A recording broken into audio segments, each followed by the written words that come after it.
of you a very happy, prosperous and peaceful Diwali. Today on the show, there's one question that we all want an answer to. Will Achhe Din return to the real estate markets of India?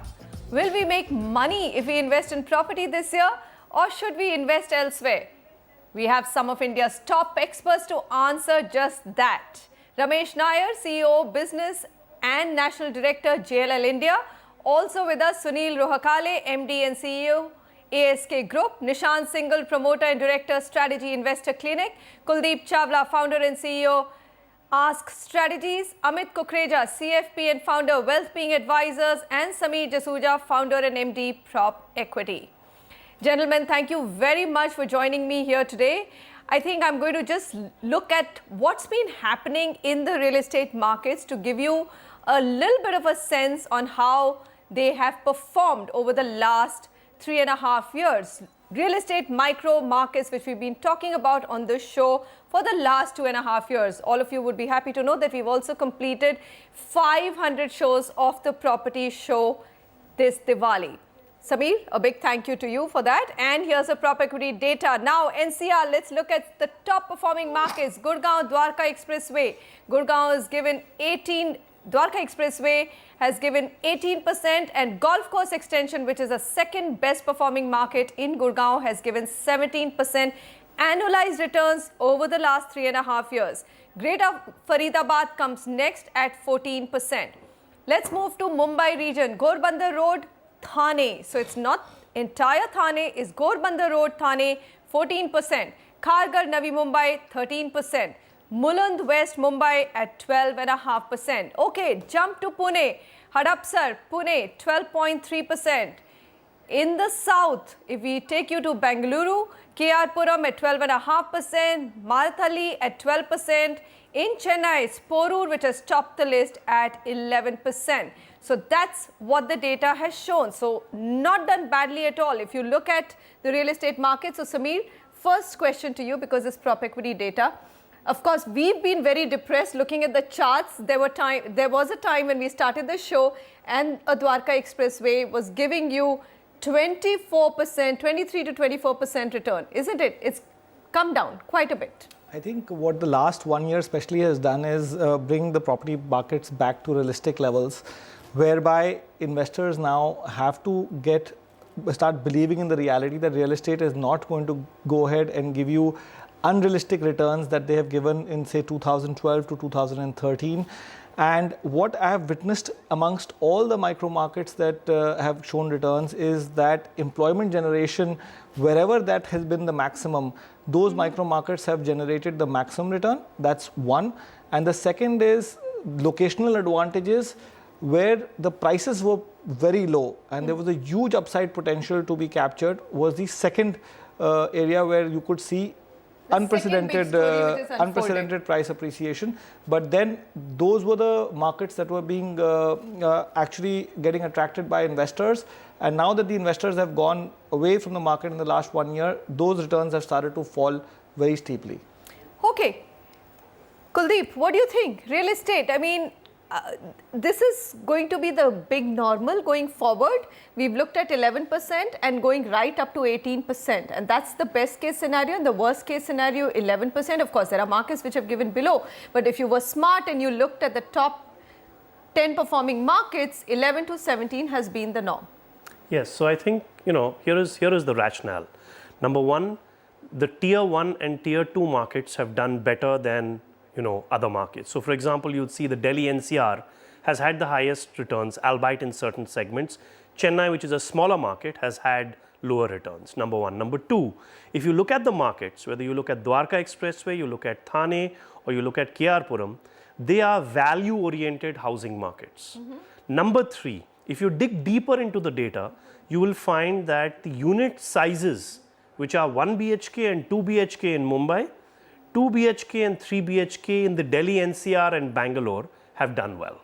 Okay. So if you were to kind of project this going forward, my sense is that the top 2 or 3 markets will remain, Delhi NCR, Mumbai and Bangalore. However, you will see, at least in the short term, and I'm saying up to a year, the same moderation in growth. You're unlikely to see 25-30% jump across the board.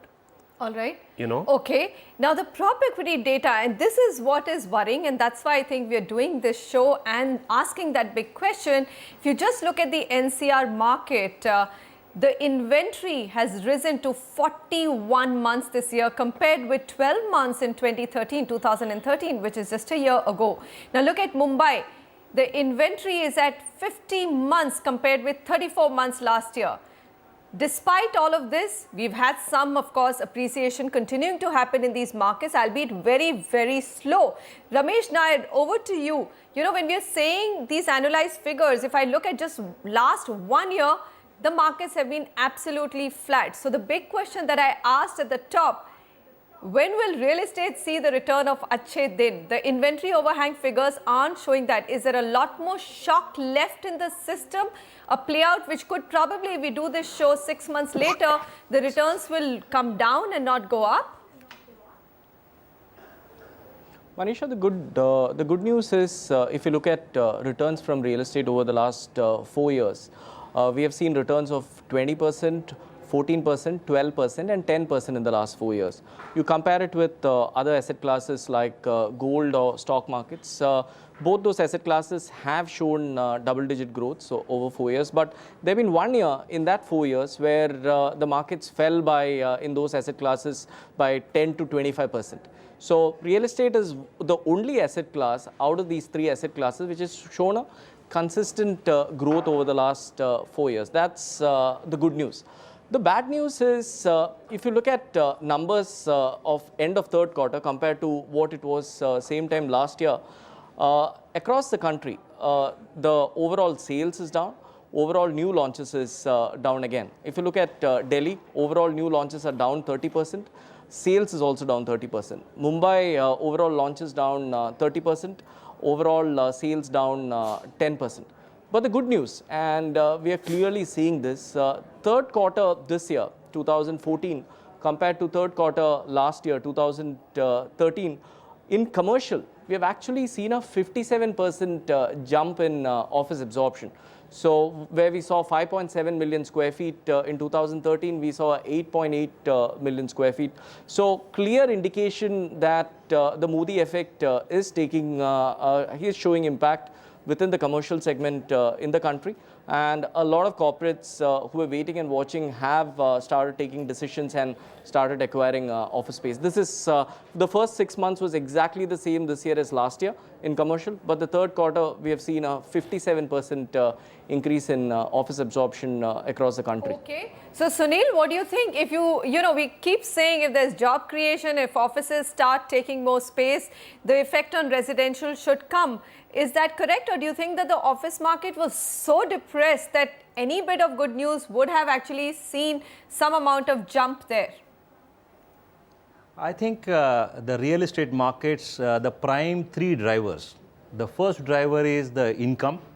The second driver is the interest rate. And third driver is the infrastructure. So I think if the incomes are stable and they are having a positivity of going up, I think most of the end customers who has postponed buying, or most of the investors who probably would like to leverage their returns, they probably jump into the part when there is a stability of income.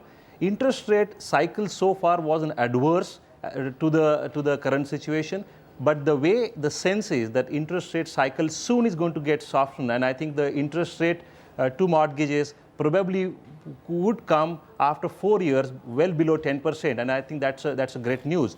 Infrastructure is a slow-moving atom in all the cities, but I think wherever the infrastructure has played out well, the absorption, the new launches, and the customer buying behavior has been very different. So I think the fundamental story here is the markets which are probably focused on middle income, the market which are focused between 5,000 rupees per square foot plus minus, and a ticket size of 50 lakh to 75 lakhs have seen consistent absorption, consistent delivery from the developer side, where the cash flows are better, sales velocity is better. I think real estate market in those cities where income is getting generated and focusing on these 2 and 3 bedroom, 1100 to 1500 square feet, 75 lakh ticket size, and not very large projects. Okay. These are the projects typically can be completed in 3 to 4 years, have seen substantial stability, and I think going forward, this is going to continue, and in fact, the sales velocity will improve. This is my guess. Okay, what do you think? Will sales velocity improve? Here's a bull of the real estate market. Nishant has always been a bull of the real estate market. If we spoke to him 6 months ago, he said the worst is over. Of course, sales haven't picked up since then. I'm sure now you're so much more bullish. Tell us that Achhe Din Sab. No, I think we have organized this show on right day because there were two news items today in newspapers that projects worth 3 lakh crores have taken off in last 15 days, which were held up due to environmental reasons, etc., and they will create whatever number of jobs they will create.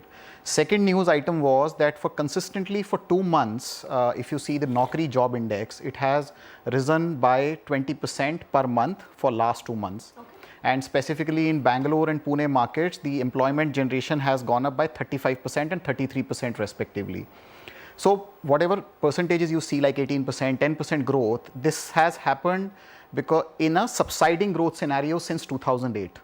So I feel that in another 12 months from now, you're seeing diesel deregulation, coal denationalization, projects getting approved, environmental clearances getting unclogged.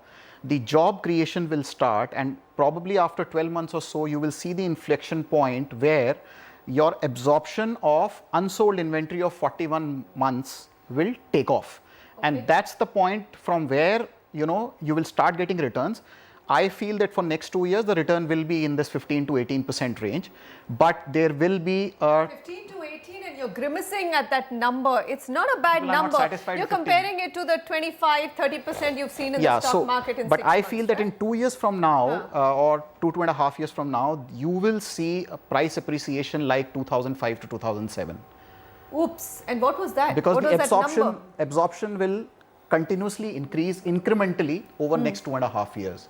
So yeah, next 2.5 years, it's a market for end users. They can get very good deals from developers because sales are down, new launches are down, their balance sheets are stressed. They will be ready to offer whatever you want. So it's a very good market for end users to come in and take their home buying decisions 3 years, 4 years from now. And probably you will start getting those speculative returns of 30-35% probably 2.5 years from now. 2.5 years. All right. So it's a wait and watch. Amit Kukreja, you deal with a lot of high net worth investors who have huge amount of real estate in their portfolio in the market which has given India's highest returns. Gurgaon, tell us some of these stories. How are those investors faring today? Are they regretting and ruining the overexposure that they took in real estate? Or are they saying, hey, we can wait, and guess what? Another 2.5 years, our property should start doing very well. Hey Manisha, I think I'm the odd person out here. I'm going to hold a contrary view on what has been shared so far with the panelist here. I think the ground reality is much worse than what has been shared so far. All my clients, in fact, most of them have real estate skewed portfolio, and they have been trying to exit, but they are unable to exit. Either because the projects are not ready for completion. Even if the buildings and structures are ready, there is no occupancy certificate obtained yet. People are trying to sell, they are unable to sell. So I think it's a very bad situation, and people are desperate to exit and make investments in other asset classes, especially after having seen a near bull run in last 1 year. So I am not a strong advocate of real estate at all, especially when it comes to creating an investment portfolio. And I think it's a sorry picture out here when I compare it to the other asset classes which have been doing fairly reasonable job in particularly when I look at it in last 12 to 18 months. Okay, so last 12 to 18 months, but I think we got to there. I remember last year when we started the property show, which was 2.5 years ago, the first Diwali, it was gold which was shining, then it was real estate which was shining. And now, of course, it's the stock markets which are shining. So we got to take a very informed view of how much money do you put in all, because ultimately, at no point of time will all three asset classes be going just in one direction, which is up. So how does property stack up against other investments? A really important question, and that's what we're going to come back to, along with how to make the smartest moves in real estate vis-a-vis other investments as well. Stay with us.